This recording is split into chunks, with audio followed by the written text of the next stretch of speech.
Hi, Kathleen. I think we might kick off there. It's 2 minutes past. I'm sure other participants will join in another while.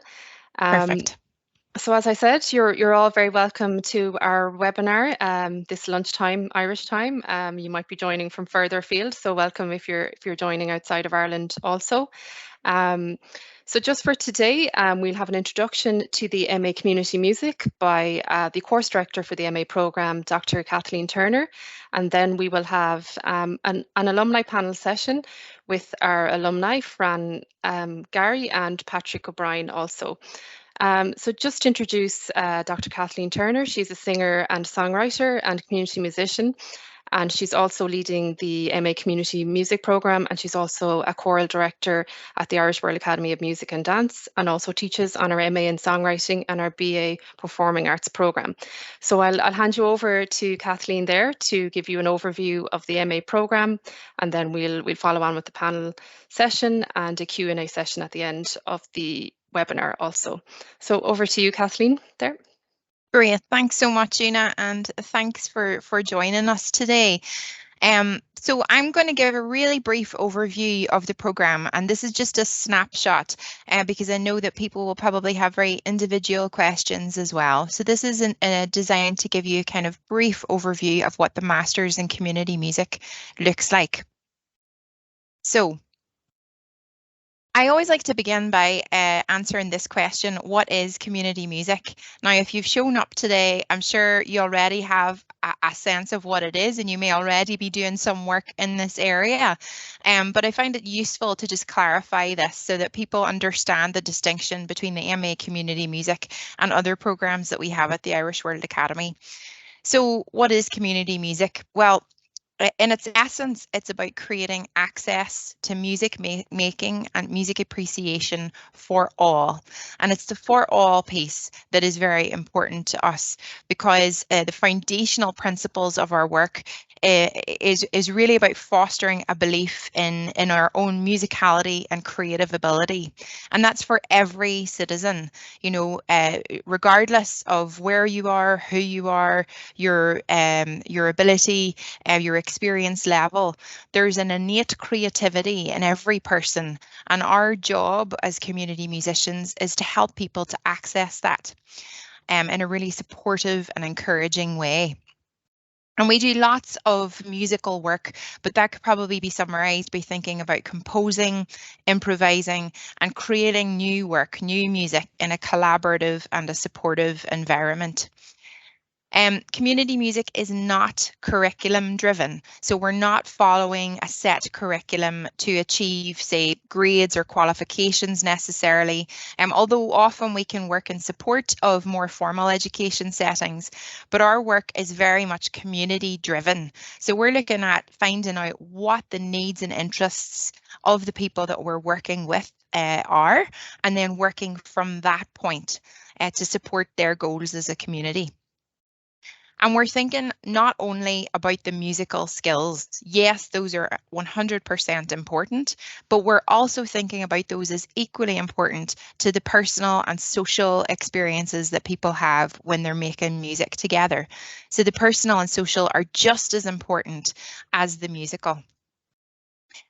And community music can happen in any kind of community. And we see that with the people that we work with our graduates, and also with the people who teach on the programme, people who work in healthcare settings, for example, hospitals or care homes, people who work in prisons or in more formal education settings like schools, people who work in the justice system or in youth centres. So in any kind of community music can happen. So that's just a wee brief overview of what community music is. Let's look at the programme now in more detail. And this is going to be just a snapshot, and we can talk about this in more detail if people have questions at the end. So the Masters in Community Music is a 1-year Masters. We begin in this September, excuse me, and close in the following August. And the programme is intended to provide the skills and the knowledge for people to work as a successful community musician in a range of different contexts. So I always think it's really useful to see the program under three overarching areas of focus, and our different modules tie into those three different areas that we need to be successful community musicians. The one kind of core area is the practical facilitation and creative skills. So what are the musical and facilitation skills that you need to work effectively with a room full of people? And so we do lots of different kinds of approaches to workshops, and we meet lots of different community musicians over the year of the program to look at different ways into that space of facilitation. And we do that through these big core modules, community music skills 1 and 2, that happen in the autumn and then again in the spring. And also there's space to kind of focus in on a particular individual area of interest that you might have as well in small modules called Independent Study 1 and 2, where you have 6 hours of one-to-one tuition to support your practical skills. And that could be in lots of different ways. You might decide that you want to do vocal technique, for example, or take an instrument that supports your practice, like guitar or piano. You may also want to expand out your artistic experience and try something in, say, contemporary dance, something that you might not have the opportunity to do outside of the academy, but something that supports your creativity. The second core piece that we have is in scholarship and research. And I always think the most exciting thing about research in community music is that the people doing the work are the people writing about it. So our research is very live and alive and engaging. And so we do that through modules like community music and context in the autumn, where we research different projects around the world and also around Ireland in community music, and we share that knowledge with each other. We also look weekly at different articles from community musicians around the world who are writing about that work, and we discuss it and we pull it apart as a class and think about the core ideas of that. We also have a module called Colloquium 1 and 2, and that happens in the autumn and the spring, where there are weekly seminars on a Wednesday afternoon, and those are shared across the academy. And that's a chance to expand your scholarship and find out about things that might not be necessarily in community music, but about our whole artistic world that we have here at the academy. So you could attend a seminar, yes, in community music, but also something in contemporary dance or music therapy or creative composition. And then in the summer, we have a big module called Final Presentation, where you can do a more concentrated piece, a 5,000 word research paper on a particular area of interest. And also you design a community music project in its entirety. And then the final piece that we look at is the funding and the practical project design that you need to think about the full life of a community music project. So we have a module titled just that, Community Music Project, and that's supported by a smaller module that looks at cultural policy.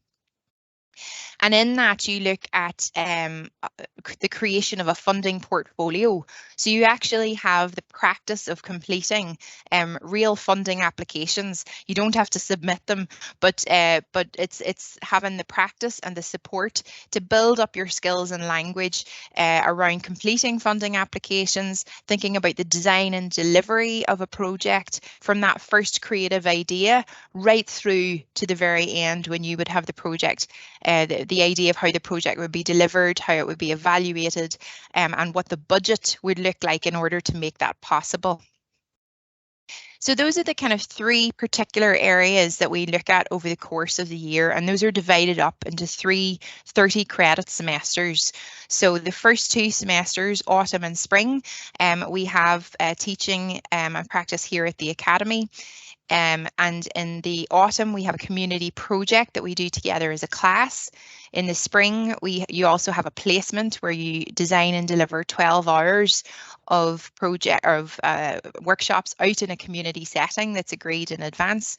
And then in the summer, it's much more independent. So we'll start off with a piece of work together here in June, and then over the summer, you're free to work on your own assignments individually and meet with me one-to-one over the course of the semester to support that work before submitting your final pieces in the August. And that takes you through the entire year. I know I wanted to put this in because I know it's important to people, particularly people working as artists, as musicians, that organizing your schedule is very important. And so what we try to do to make that as easy as possible for people, especially people working part-time, is to block schedule. So the vast majority of our classes during our contact time and semester happen on Mondays and Tuesdays. So we would have a full day of teaching on a Monday and a Tuesday, and then our project in the autumn on a Wednesday morning, and the seminars that you attend on a Wednesday afternoon, and you have a choice of 5 over the course of the semester. There's one module that happens in the spring that's shared across programs, and that's the only one that we are not able as an individual program to schedule in advance, but that's always given to students as far in advance as we can so that people can plan their lives around their study, and that's a really important thing for us. Okay, so let's talk about the application process, because sometimes that can feel quite intimidating, and so I think it's important to chat about this. So we look for applicants who have a really strong interest in music, not only as performers, as artists in their own right, but very much thinking about music at the service of other people, at the service of community, and really helping other people to explore their creativity. So we look for people who have a strong interest in that approach to music making, and also people who have demonstrable musical skills. You do need musical skills in order to support that kind of work. Now, there are 2 routes into applying for the programme. So you might be really interested in pursuing a master's, but be concerned that it might not be for you because it's in an academic setting. Now, you can apply if you have an undergraduate degree at 2-1. Or you can pursue what's called recognised prior learning. So you may not have an undergraduate degree, but you could have lots of experience working in community music already, working as a musician, working in community settings, and we will absolutely consider that. So you can apply under the recognised prior learning route and just specify that in your application. So the way to do it, if you decide to apply, is you complete an online application. That's then processed and sent to me, and at that point, I invite the participant or the applicant to interview online with myself and a colleague. It's a short interview, typically around 20 minutes. And we also then ask you to send us an audition video with 2 short pieces of music, usually around 2 to 3 minutes each. And that can be on any instrument and in any genre. And we really do welcome all types of musical backgrounds. They are all respected and welcomed. So a classically trained musician and a singer-songwriter, an Irish traditional musician, they're all considered in equal esteem. So you may be a really capable musician. You may not have experience reading music. That is okay. So whatever musical tradition you're coming from, we will 100% consider your application. And then in terms of that application process, we try and advise applicants of the result as soon as possible after their interview. So typically I will try, as long as I have all of the material on the day that we are interviewed, I try and let applicants know the same day as the interview so that you're not waiting around for decisions. And then this is the last question, because I know this often is something that's on people's mind. What are the fees? Now, the fees for next year haven't been published yet, but these are the EU fees for this year. They're €6,200 for Irish or European Union students. For international students, so anyone outside of the EU, it's 15,800. Now, for anybody applying within Ireland who's aged 25 or under, if you're from Ireland or the UK, you can apply for our Universal Sound Bursary for partial fees. But past students as well have often successfully applied for things like SUSI grants or return to education support. And I find that the fees office as well are incredibly supportive at talking to people about their planning in terms of planning around the calendar of paying fees as well. So that's all of the practicalities of the programme. I'm going to turn now to two of our graduates of our programme, and I'm really delighted that we have Dr. Fran Gary and Patrick O'Brien with us. So I'm going to stop sharing my screen. And we're going to turn over now to a conversation with both of them. And I'm going to give you a brief introduction to Fran and to Patrick, both of whom are graduates of the programme and both of who've pursued different routes using their experience on the Masters. So Dr. Fran Gary is a postdoctoral researcher in participatory arts-based migrant health research, and she's a guest lecturer now on the Masters in Community Music at the Irish World Academy of Music and Dance. She's a singer and songwriter and community musician and an arts practice researcher. Fran graduated from the Masters in Community Music, where she also completed her PhD in arts practice in 2018. Fran received an Irish Research Council Government of Ireland Postgraduate Scholarship Award for her research project, Lived Experiences in Community Arts in Ireland, an autoethnographic and ethnographic practice-based study. And Fran's research interests include musical participation and well-being, community arts engagement, arts and cultural policy, and arts practice and arts-based research methods. And Fran has published her research in journals such as the International Journal of Community Music, Health Promotion International, and PLOS One. So Fran has pursued not only her work as a practitioner, but also particularly in research. And then Patrick O'Brien, who is a graduate of the Masters in Community Music and is a songwriter and community music educator. And I was telling Patrick off earlier for being incredibly understated in the biography that he sent me. Patrick has been working as a guest facilitator at the University of Limerick since graduation across several Masters and BA programs. So he's not only a guest lecturer now in the Masters in Community Music, but also in the Masters in Music Therapy, Masters in Songwriting, our independent study modules, and also an undergraduate songwriting. He is the development officer for Music Generation Limerick County, and he's also a member of the bands Windings and King Palace. So I'm really delighted to have you both here, and thank you so much for joining us. I have questions for Fran and Patrick, and then we're going to leave time at the end as well for any questions from any of you guys attending today as well. So I'm going to start off with a really broad question for you both, Fran and Patrick. I wonder, could you tell us first of all why you chose to do a Masters at UL, and more particularly the Masters in Community Music? And Fran, I might come to you first. Hello, everybody. Thanks, Kathleen. Well, I was just finishing up a BA. I went back as a mature student to college, having not gone when I left school. And I was just finishing up the BA, and I was looking up MAs because I really wanted to pursue music, because that was where my heart was. I was always involved in communities, singing and with choirs and folk groups. And when I moved away from home, that was my pathway into new communities. And I really wanted something that was the essence of. And when I saw the program, I realized that was for me. It just had everything that I wanted to pursue, and it was me. I think it was just me. I felt that was just me. This is what I really wanted to pursue: my music and research together and combining that, and I've never looked back. Brilliant. Thank you, Fran. And Patrick, what about you? What attracted you to pursue the programme?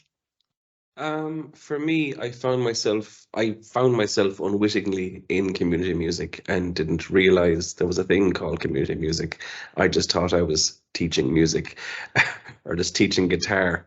And I heard about the course, and it kind of looked a bit too good to be true, to be honest with you. And then for someone like me who didn't have a BA, the fact that you could use your relative experience in it, that really kind of there was lots of green lights for it. So I went in very naively and came out with a master's a year later. It was great. And on that, Patrick, could we stay on that for a moment? Because Sure. I know that, you know, often people don't think that a master's is for them, but can have lots of experience that qualifies them to apply for a recognised prior learning route. Could you maybe tell us a little bit about your background before you came into the MA. So you didn't have an undergraduate, but you did have lots of other kinds of experiences. Yes, so I was an electrician and I was a qualified electrician, or as my mother would say, you still are a qualified electrician. But I was an electrician and I had run my own business for years, but I was also a musician since probably the age of 14, and I've been in bands since the age of 16. And to be honest with you, college just didn't seem like it was a thing for me, to be honest with you. Academia, I felt at that time, had no pull for me. I didn't understand it. I didn't get the language. And then I spoke to several people, Jean Downey, the ex person that used to run this course, and yourself, and Mihala Sulawan, and you all kind of were saying like, do this, do this, do this.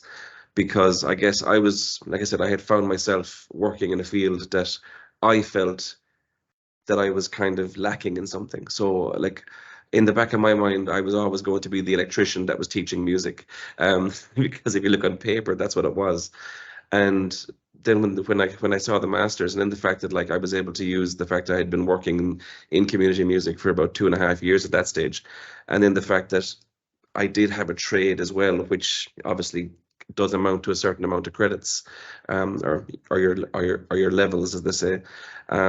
So all those were taken into consideration, and then I had to write. I think it was like maybe a 1,000-word essay as to why I felt this was for me and why I felt the course should have been, or the placement should be given to me. And yeah, it was very, very daunting because, like I say, I was never in college, so academic writing was was my absolute bane. But then you get into the swing of it and you get used to it, and there's loads of help. And that's the thing. I was kind of blown away by the academy, that if you ask for help, it's generally given to you. And if it's not given to you, it's because usually you don't follow up on the email, which Una will attest to on that I didn't follow up on emails. But but yeah, I just think it was a really it's a really great opportunity to actually give someone like myself that assumed it wasn't for me. Mm-hmm. Great. Yeah, I think it's very important to, that sometimes we can have assumptions about what it is to pursue a master's degree, and the Irish World Academy has possibly a different experience to offer people than what they might expect. And so that's great to hear that you had that experience.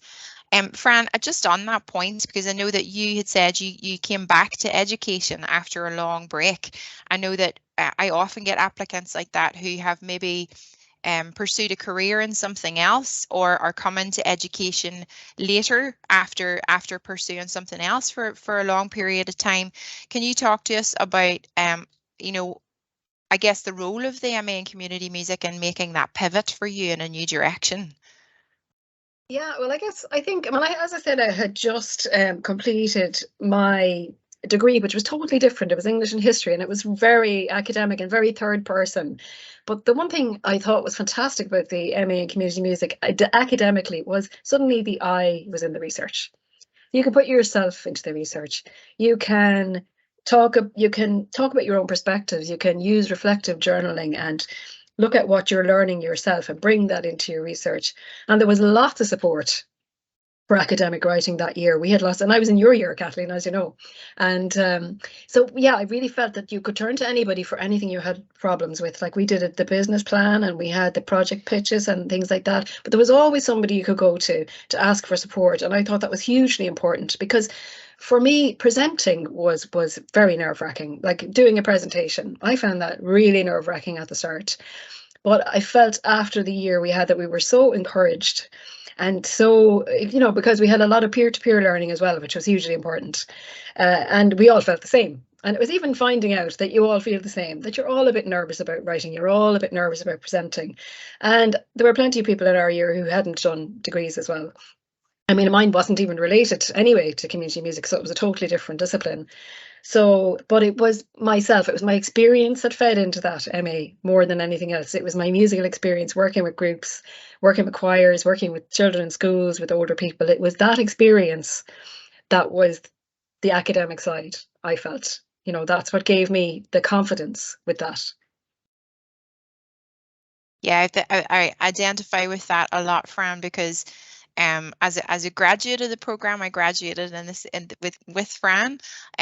She was a classmate of mine, but also as well, you know, I've been course director since 2015, taking over from the mighty Jean Downey, who also runs the music education program. And I often find this, that there's a lot of nerves at the beginning. There's a lot of feelings around wondering, well, can I do a presentation? Can I write an essay? Can I take this thing of music that I'm really passionate about and translate it into this more formal space? I'm really glad to hear from both of you that you felt those supports, because there are a lot of supports around that for anybody who wants them, and to build up that confidence over time. I'm interested in the two different pathways that both of you have taken. And so I want to talk about that for a moment. And I wonder, Patrick, could you tell us, since you've graduated, how you've used the Masters? You know, I know that now you are the music coordinator for Music Generation Limerick City, or sorry, Music Generation Limerick County. Could you talk about what role the Masters has played in the direction that you have taken as a practitioner since you graduated?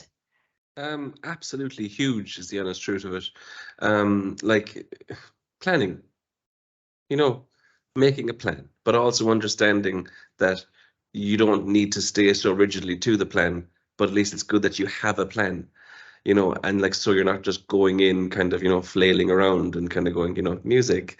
But then equally, like, I remember having conversations with you around the business plan, and I was quite hesitant on the business plan, being very mildly.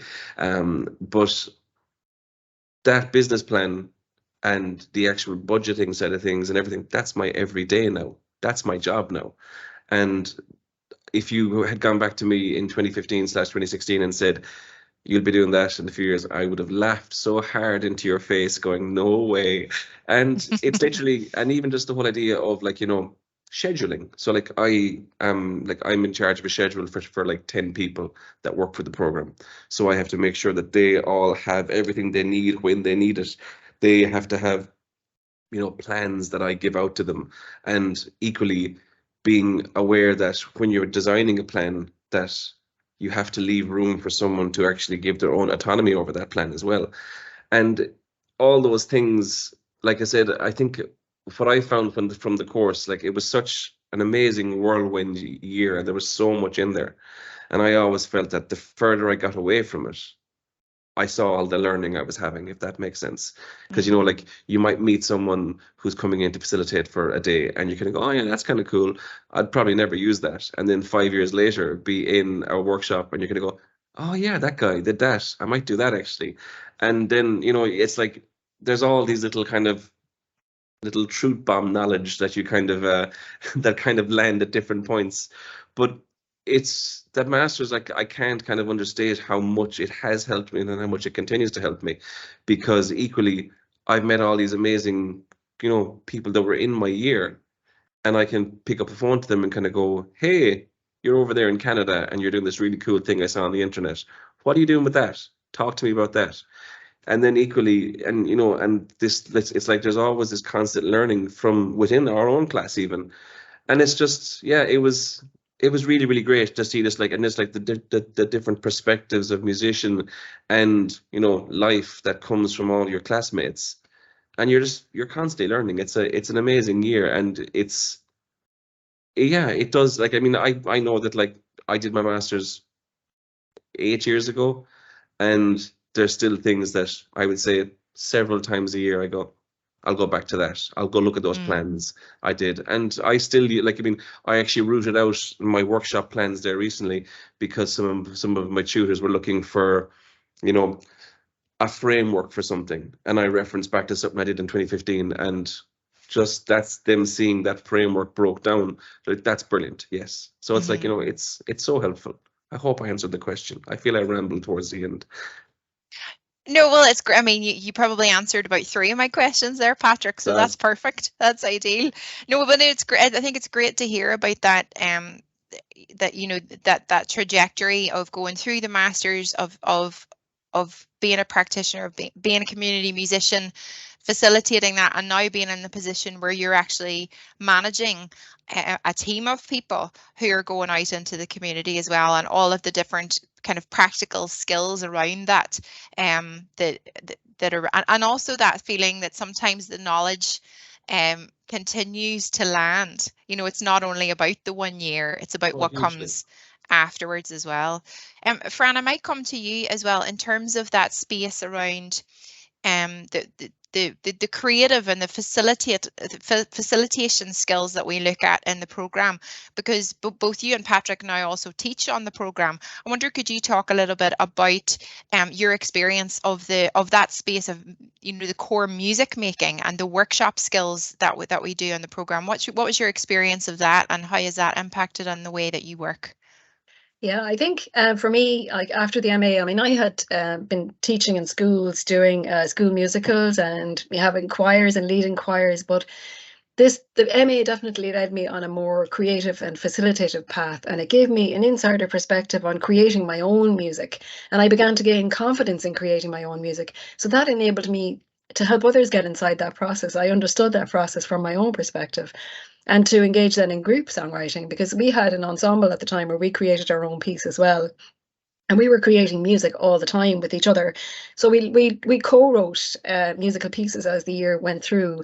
And all those ideas that we gained from each other, as well as from the course itself, were just hugely beneficial for me, because when I went on to do my PhD, I used that songwriting by bringing people. I did the arts practice because I had to do it through my own practice. It was the only way I felt I could get a proper lens on what community music is and what it means to people in the communities. So I co-wrote a musical ethnodrama with a school that I'd been working with students from a school that I've been working with for years on musical theatre, and they effectively wrote their own musical. And those kind of things are just hugely important, because you get those experiences on the ground, how people experience it, what it means to their lives, what it means to participate in music in their lives, and to actually put that into a musical piece that represents that experience. I mean, that was just absolutely massive for me to be able to do that. But even in groups I worked with, even going around to like care homes during the Bealtaine Festival and doing songwriting workshops with older people. And they wrote the most beautiful songs because they have this massive experience of life. They have massive life experience, of their lyrics and their stories were just incredible. And to be able to capture that, it's just a wonderful feeling to be able to help people to articulate those experiences through music. And that was the path that I really took from that. The idea of workshopping, including everybody, eye contact, ensuring that everybody was able to give their ideas, but also if somebody wanted to participate by listening and maybe giving an idea after a while, that's okay too. It's the whole idea of facilitating people to be comfortable in that space, including everybody in a way that they want to be included, and just knowing all those things, just having a structure on all those things, and having confidence in the method. And you gain the confidence in the method from the MA, I feel. That's great to hear. I wonder, could I stay with you, Fran, on that? And I'm going to come to both of you with the same question. You touched on a few of the kinds of pieces of work that you've done. And I wonder, could you just give us a brief rundown of the kinds of projects that you work on as a community musician? Because I think sometimes coming in, it might not always be clear, what kinds of context community music projects are possible. So for example, with me, I spent several years working for the Irish Chamber Orchestra and developing a program called Sing Out with Strings, which was singing and songwriting and instrumental tuition for 4 to 12-year-olds. And I also work with adult choirs, particularly at the university, but also I did singing workshops out in different community settings as well. Fran, what kinds of community music work have you been doing over the over the course of your career since graduating? And Patrick, I might come to you then with the same question. Yeah, well, since graduating, I definitely did a lot more songwriting work with, say, people, older people for the Bealtaine Festival, with young kids in local resource centres, with a women's group in a local resource centre where they wrote about their experiences. They called it the She Group. And they wrote about their experiences and launched a CD on International Women's Day back in 2010, things like that. Songwriting workshops within the schools that we would be normally doing the musicals in, and so you're teaching with those. But I think also within that context of teaching for musical theatre, there was more of the idea of getting ideas back from people. And the same if I was leading a community singing group, for example. I had a couple of community singing groups as well, just in different places, sponsored by the arts office in the local county councils. And just the idea of giving people choices around the repertoire you want to use, and keeping your promises, bringing back that song the following week, hugely important. But all those kind of things, that ways of including people, even if you are teaching them songs, but ways of increasing that group work. I think I was much more conscious of that over the years. So I also did a youth work project, which was designed to get young people in touch with the traditional musical background in Tipperary.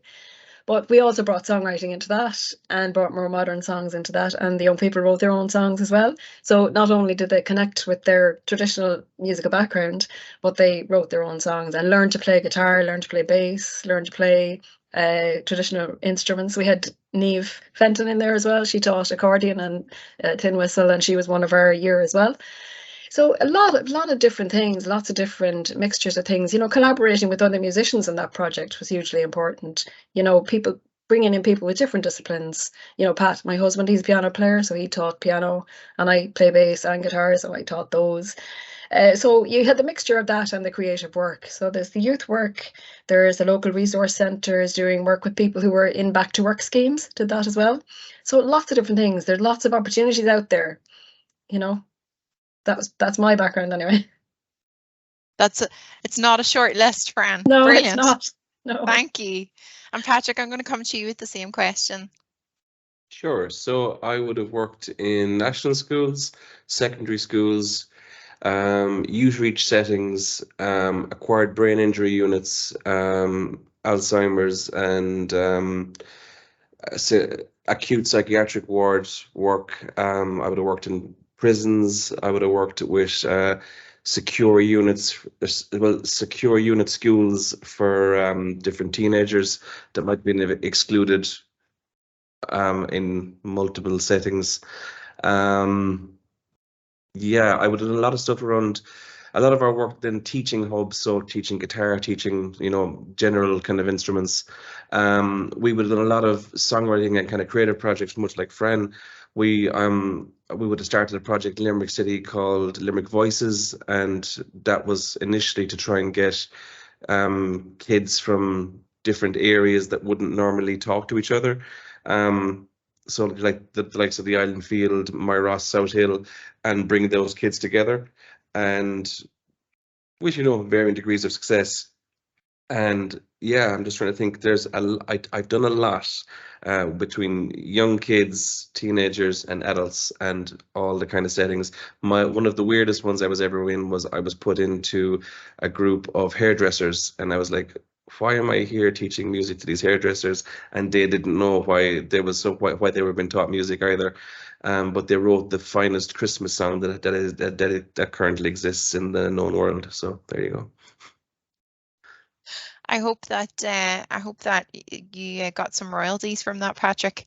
No, I'm only a facilitator. I'm not a writer. I'm just a facilitator. Just there to facilitate. Good.